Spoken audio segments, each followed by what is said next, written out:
जय हिंद डियर।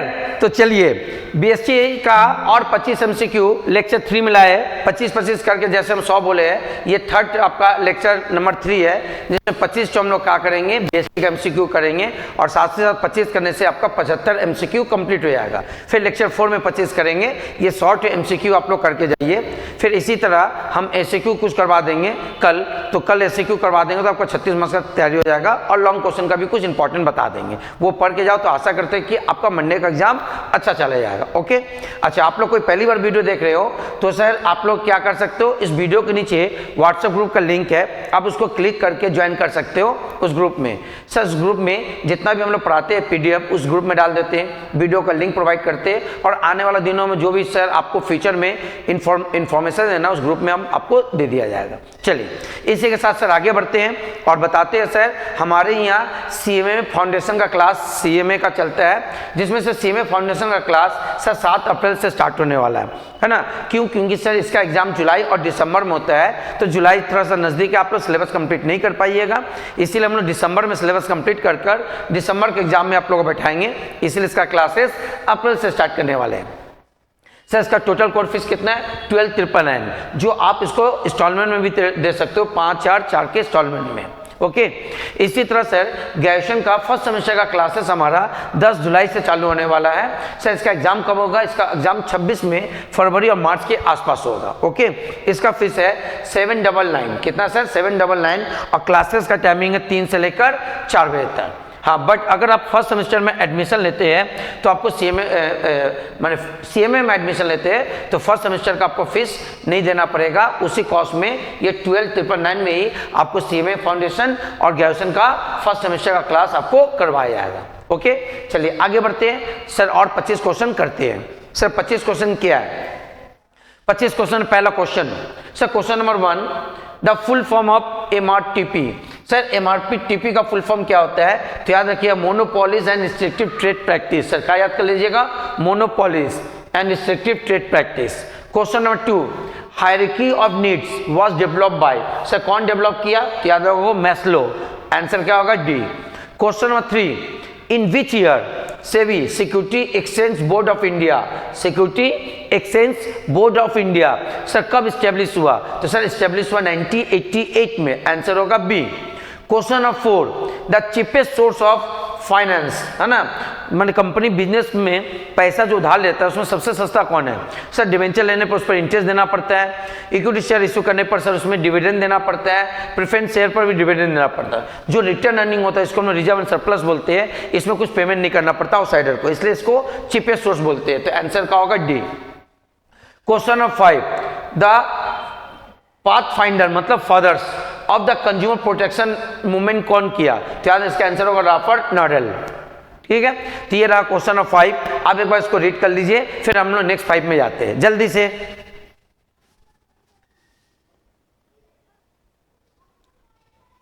चलिए आशा करते देख लिए, चलिए नेक्स्ट 5 करते हैं, है ना, तो इसको अच्छा से आप लोग प्लीज 2-3 बार करके रीड कर लीजिएगा और जो भी एमसीक्यू की तैयारी की उसको भी पढ़ते रहिएगा।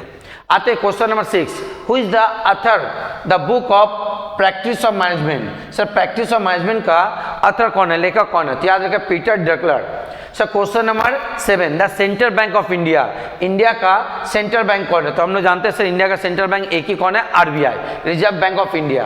Question number 8, which of the following is not non monetary incentive. Sir कौन सा नॉन मॉनेटरी इंसेंटिव नहीं है, तो सर हम लोग जानते हैं प्रमोशन नॉन मॉनेटरी इंसेंटिव है, कंपटीशन नॉन मॉनेटरी इंसेंटिव है और सर स्टेबिलिटी ऑफ वर्क जो भी है ये भी नॉन मॉनेटरी इंसेंटिव, मतलब इसके अगेंस्ट में कोई पैसा का पेमेंट नहीं होता है, तो बोला कौन नहीं है, तो याद रखिए इसमें पैसा रहता है, मॉनेटरी है, इसलिए ये नॉट में आंसर का होगा B. Question number 9, exchange of opinion and information in the management. Sir management में जब एक आदमी अपना ओपिनियन और इंफॉर्मेशन एक्सचेंज करता है उसको क्या बोलते हैं, सर उसको बोलते हैं हम लोग कम्युनिकेशन। कम्युनिकेशन के जरिए हम अपना आइडिया सामने वालों को बता पाते हैं, सामने वाला भी मेरा आइडिया को समझ पाता है, तो आंसर होगा B. Question number 10, primary objective of advertisement. Sir advertisement का प्राइमरी ऑब्जेक्टिव क्या है, सर प्रोडक्ट के बारे में बताना, प्रमोशन करना, तो to promote the product. Okay, चलिए ये 5 क्वेश्चन फिर पढ़िए, नेक्स्ट 5 क्वेश्चन में बढ़ते आगे, जल्दी से देखिएगा। चलिए देख लिए होंगे, आगे बढ़ते हैं। अब आते हैं सर नेक्स्ट 5 मतलब क्वेश्चन नंबर 11 से। सर 11 नंबर में क्या डालें, देखिए which of the following is a function, है ना, channel of distribution of the goods. जब गुड्स को हम लोग एक जगह से दूसरी तरह ट्रांसफर करते हैं, वो जो चैनल होता है उसमें उनका क्या क्या काम है, keeping the stock goods, goods को रखना, transfer of ownership goods, goods का ओनरशिप को ट्रांसफर करना, and processing and order, order को प्रोसेस करना। इन तीनों ही क्या है, चैनल ऑफ डिस्ट्रीब्यूशन का फंक्शन है। तो आंसर होगा all of this. Question 12, which of the following is not अब फाइनेंशियल डिसीजन, इन चारों में से कौन सा फाइनेंशियल डिसीजन नहीं है। सर इन्वेस्टमेंट में भी पैसा है, फाइनेंशियल डिसीजन है, लिक्विडिटी में भी फाइनेंशियल डिसीजन है, डिविडेंड डिसीजन में फाइनल डिसीजन है, केवल से लास्ट प्रोडक्ट डिजाइन डिसीजन, ये जो प्रोडक्ट डिजाइन डिसीजन है ये फाइनेंशियल से रिलेटेड नहीं है, तो आंसर होगा डी। अब आते हैं sir question number 13, the turnover of fix capital. Turnover of fix capital, sir fix capital क्या होता है, लॉन्ग टर्म होता है, तो कौन सा है, long term. Question number 14, an appeal can be file with in the how many days, कितने दिन के अंदर हम लोग सुप्रीम कोर्ट में सर केस जारी कर सकते हैं। सर कितने महीने के अंदर में, याद रखिए सर कितने महीने का, 30 दिन के अंदर। सर कितने के अंदर, 30 दिन के अंदर। हाउ मेनी डेज माने 30 दिन के अंदर हमको सुप्रीम कोर्ट में केस को अपील करना पड़ेगा। सर कहाँ से, कंज्यूमर प्रोटेक्शन एक्ट से क्वेश्चन है। आते हैं क्वेश्चन 15, इन सोसाइटियल ओरिएंटेड मार्केटिंग कंसेप्ट, जो societal market oriented marketing concept है उसमें किस पर एम्फसाइज किया गया, तो सर कस्टमर का वेलफेयर के लिए भी एम्फसाइज किया गया, कस्टमर सेटिस्फैक्शन को भी फोकस किया गया, एंड पब्लिक वेलफेयर को भी किया, तो सर इसका आंसर होगा डी। तो चलिए सर 15 क्वेश्चन हो गया, जल्दी से उसको रीड कर लीजिए।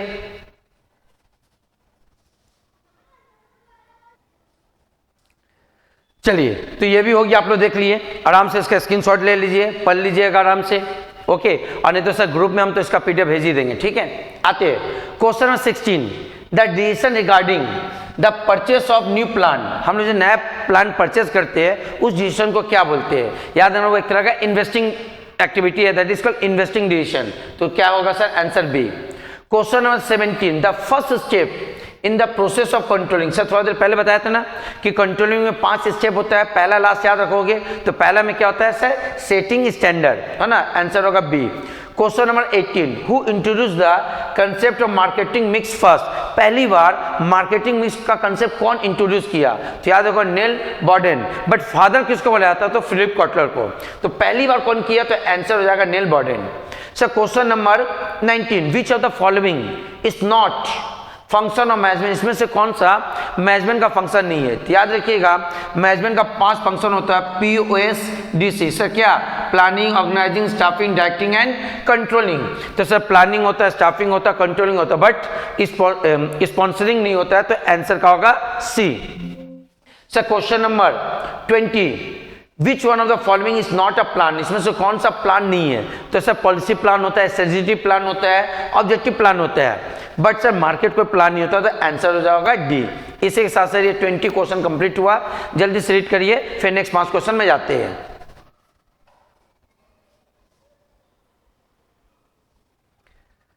चलिए तो सर अब और लास्ट 5 क्वेश्चन करते तो 25 क्वेश्चन हो जाएगा, इसी के साथ सर टोटल 75 क्वेश्चन कंप्लीट। आते question number 21। Sir question number 21 में क्या पढ़ना है, सेंट्रलाइज मीन्स, सेंट्रलाइज का मतलब होता है सारा पावर को एक जगह इकट्ठा रखना, तो सर आंसर होगा retention of decision making power, एक जगह रखना। सर उसके बाद पढ़ेंगे which of the following is not a consumer right according to the consumer protection act 19। तो हम बताए थे कि कंज्यूमर प्रोटेक्शन एक्ट 2019 के हिसाब से 6 कंज्यूमर राइट है, तो इसमें से वाला कौन सा नहीं है, तो याद है राइट टू एजुकेशन है, राइट टू इन्फॉर्मेशन है, राइट टू चॉइस है, बट राइट टू परचेस नहीं है। अभी 6 राइट को अच्छा से याद कर लीजिए प्लीज, है ना, हो सकता है 6 में से और बाकी कोई 3 दे दे। Sir next question, which is not a instrument of money market. इसमें से कौन सा मनी मार्केट का इंस्ट्रूमेंट नहीं है, तो सर अभी थोड़ा देर पहले आता है कौन सा है, तो याद रखिएगा हम लोग का 2 मार्केट, मनी मार्केट, दूसरा होता है कैपिटल मार्केट। तो याद रखिएगा कमर्शियल बिल मनी मार्केट का इंस्ट्रूमेंट है, certificate of deposit money market का इंस्ट्रूमेंट है, ट्रेजरी बिल भी मनी मार्केट का इंस्ट्रूमेंट है, पर कौन सा नहीं है, डिवेंचर नहीं है। तो सर डिवेंचर किसका है, कैपिटल मार्केट का, आंसर होगा सी। चलिए sir next question, question number 24, which of the following is the easiest source of corporate finance. इस चारों में से कौन सा सबसे आसान है फाइनेंस करना, पैसा यूटिलाइज माने लेना, उधार लेना। Equity share, preference share, retained earning, debenture. याद है रिटेन अर्निंग अपना पैसा होता है, रिजर्व सरप्लस, उसको यूटिलाइज करना, उसका पैसा इस्तेमाल करना आसान होता है सर। कुछ मार्केट में प्रोस्पेक्टस सब इशू नहीं करना पड़ता, बहुत सारा लीगल फॉर्मेलिटी फॉलो नहीं करना पड़ता। आंसर होगा सर सी। आते सर लास्ट क्वेश्चन आज का लेक्चर का सर, क्वेश्चन नंबर 25 और शॉर्ट टर्म सिक्योरिटी। नीचे जो 4 ऑप्शन है उसमें कौन सा शॉर्ट टर्म सिक्योरिटी है? तो याद रखिए शेयर सर लॉन्ग टर्म होता है, कैपिटल मार्केट का इंस्ट्रूमेंट है। डिवेंचर भी लॉन्ग टर्म होता है, कैपिटल मार्केट का इंस्ट्रूमेंट है। बॉन्ड भी सर लॉन्ग टर्म होता है, कैपिटल मार्केट का इंस्ट्रूमेंट है। सर अभी पर कैरेट ट्रेजरी बिल जो है मनी मार्केट का इंस्ट्रूमेंट है जो शॉर्ट टर्म के लिए होता है। सर आंसर का होगा डी। इसी के साथ सर आपका लेक्चर नंबर 3 कंप्लीट और 75 एमसीक्यू कंप्लीट हो गया।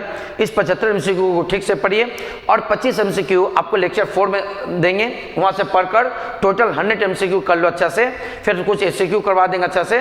तो आप इतना पढ़ के जाओगे तो आपका बीएसटी का एग्जाम अच्छा जाने वाला है। ओके, तो चलिए मिलते हैं नेक्स्ट क्लास में। आज के लिए जय हिंद, गुड नाइट, शुभ रात्रि एंड सबा कर। और जाते जाते थोड़ा बोल दे, वीडियो को ज़्यादा से ज़्यादा शेयर करिए फ्रेंड सर्कल में, ग्रुप में अपना। और कोई पहली बार वीडियो देख रहे हो तो आप इस वीडियो के नीचे व्हाट्सएप ग्रुप का लिंक है, आप उसको क्लिक करके ग्रुप को ज्वाइन कर सकते हो। सर ज्वाइन करने से क्या बेनिफिट मिलेगा आपको? फर्दर आपसे रिलेटेड जो भी इंफॉर्मेशन रहेगा सब उसमें दिया जाएगा। इन फ्यूचर में कैसे कॉलेज में एडमिशन होगा, किस कॉलेज में कब फॉर्म निकल रहा, वो सारा बात आपको उस ग्रुप में बताया जाएगा। ओके, चलिए बाय।